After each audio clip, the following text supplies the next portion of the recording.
কক্সবাজার সমুদ্র সৈকতের পাশে বাইক চালানোর অভিজ্ঞতা ছিল অসাধারণ।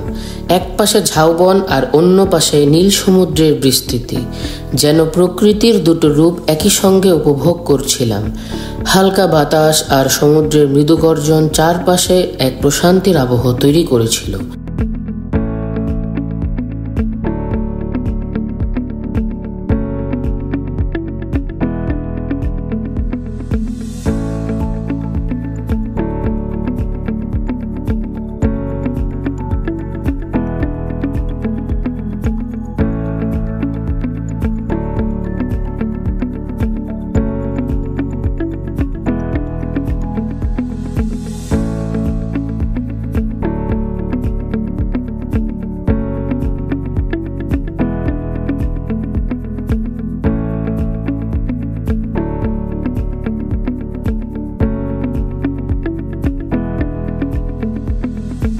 বাইক চালানোর সময় মনে হচ্ছিল আমি প্রকৃতির সৌন্দর্যের মাঝ দিয়ে এগিয়ে চলেছি, যেখানে সময় যেন কিছুক্ষণের জন্য থমকে গেছে।